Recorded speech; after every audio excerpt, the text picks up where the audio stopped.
Okay, so you're looking around for scholarships and you've noticed that there's actually some scholarships out there, but they're not quite open yet. And so you think to yourself, okay, now what do I do?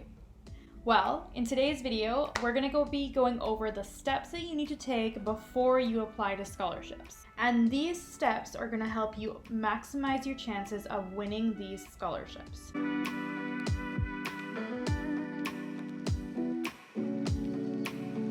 Hi everyone, it's Erica here with GrantMe, and if you want the best advice on the scholarship process and post-secondary school application process, make sure to subscribe to our channel and hit that notification bell so that you'll be notified when we upload videos on Mondays and Thursdays.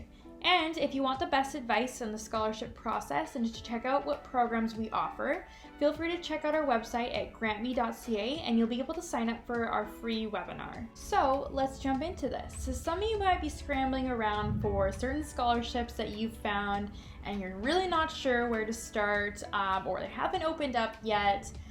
Don't worry. These are the steps that you can take before the scholarship due date in order to maximize your chances of winning these Canadian scholarships. So if you follow the 4 steps in this video, you'll be able to maximize your chances of winning Canadian scholarships. Step 1, look at the application.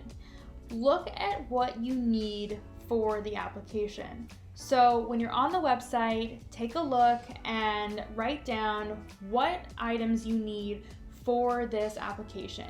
It might take you a while to gather everything up. So beforehand, you want to see what it requires. Maybe it requires a resume, cover letter, your transcripts from high school, and also you want to hone in on what the essay topic is, because you'll have an opportunity here to get a head start and maybe create some volunteer work before you write your essay that'll maximize your chances of winning that scholarship. And by looking at the applications early, you'll be able to get a head start on writing your resume and your cover letter and your essays.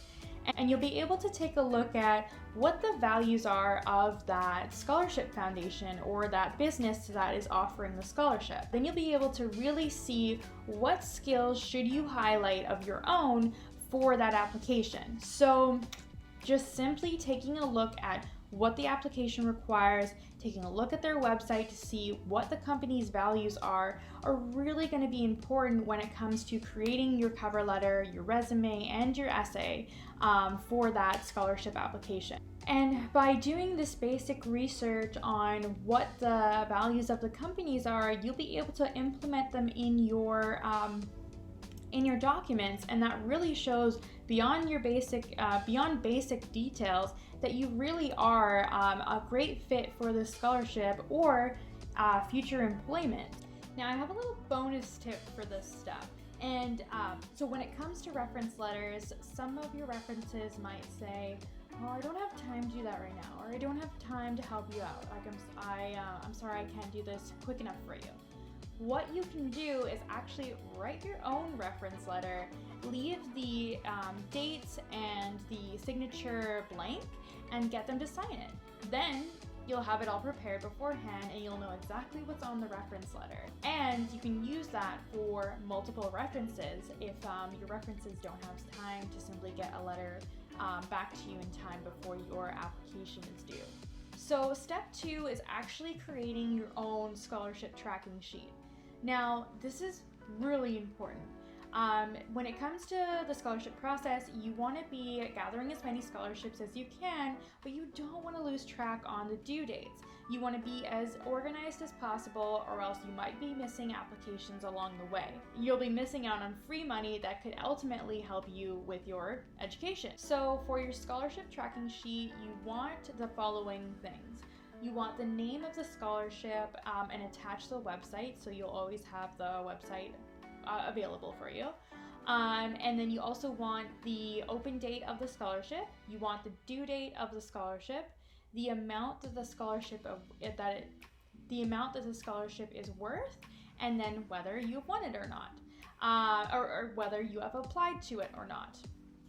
Now, keeping all these things in track, it'll be much easier than having a bunch of papers in your room or a bunch of websites that you've bookmarked on your page. And it really helps when you're organized in this process so that you can keep track of everything. So now that you have gone ahead and taken a look at the application, you've created your scholarship tracking sheet.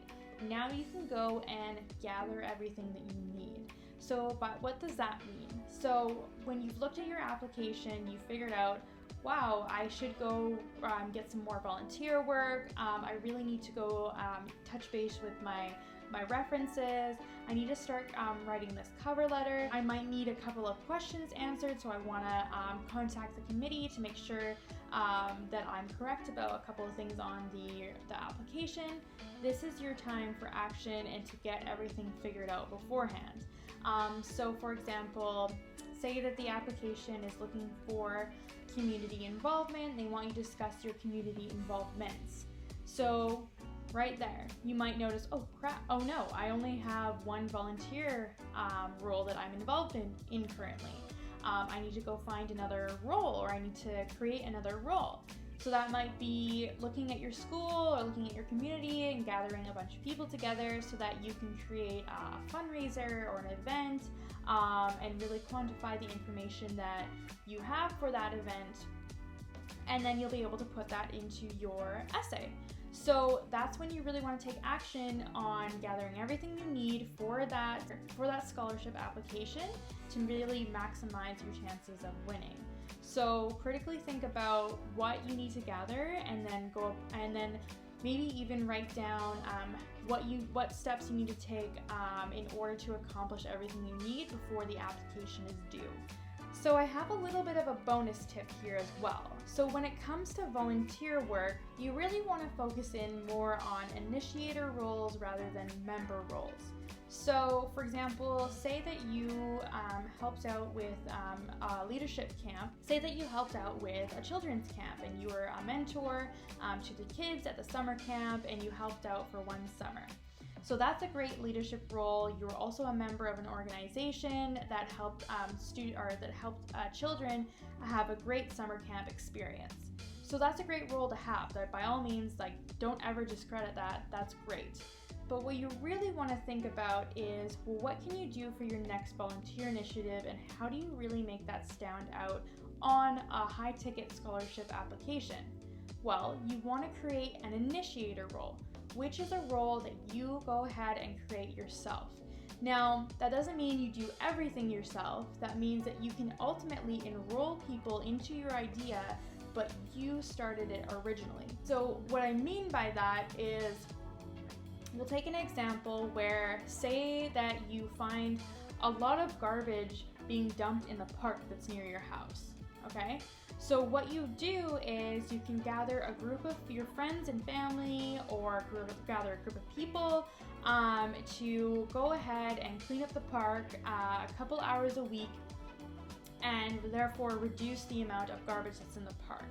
You can also even further extend that into separating what's garbage and what's recycling, therefore reducing waste within your community, while you're diverting waste that's going into the landfill and properly recycling it, maybe even bringing it up to the city and say, look, there's not proper garbage cans in the parks here. We want to be careful with diverting our garbage properly. There's an initiator role, and that's different from being a member of an organization in a volunteer role. You really want to diversify and make your application stand out. Focus in on more initiator roles rather than member roles. Now, the last step is to proofread your application. And so when you're about to hand it in, check with your counselors, your teachers, your parents, your friends, even your GrantMe team members. We're really good at looking over applications. If you're involved in one of our programs, we definitely hone in on what you should be focusing in on for your applications and your essays. But besides that, you really want to be looking at you really want your applications proofread before you get them handed in. Now, it's always good to make sure that you don't have grammatical errors and that you're not misspelling words or having, and it's always good to have those grammatical errors fixed, which is why Grammarly is great. It's a free tool that you can use from the internet to help highlight if you have any mistakes. So you really want your applications proofread on content rather than so much on grammar. Like, it is important to have your grammar corrected, however, you want to make sure your content is good. And by that, I mean you don't want to be listing a bunch of volunteer roles into one little section. When you have people reading over your application, you really want them to be focused in on content. So for each community involvement that you're discussing, you really want to break it down. You want to talk about what the goal is, or what the goal was of that volunteer commitment, what steps you took to ensure that that goal was met, and then what you learned from that experience. And you really want to convey that on paper and make sure that you're not just kind of brushing over and saying, oh, this was really fun to do. I learned this, but it was just so fun. I couldn't believe this experience. No, that doesn't tell me anything about what you did, what the goal was, and what you specifically learned. When it comes to even quantifying the information that you have, it looks great as well. So by that, you could say, at this volunteer initiative, we were able to get 20 participants enrolled in this experience, and therefore we raised X amount of dollars. So when you focus in on those specific details, it really comes across in your writing that you're making a big impact within that volunteer role. So there you have it. Those are the 4 steps that you need to take before you go ahead and apply for your high ticket scholarship, so in order for you to maximize your winnings. And it'll ultimately keep you organized in the process so you're not feeling too stressed about all the upcoming due dates, and you'll be able to plan your time accordingly. Now, if you have any questions about this, or have you ever been stuck on the scholarship process, let me know in the comments down below. I'd love to speak with you and help you out with any questions that you have. And if you want more content regarding scholarships and the post-secondary school application process, be sure to check out our website at grantme.ca, and you'll be able to find out more information in our FAQ area, and also attend our free online webinar, which we do go over our scholarship success program.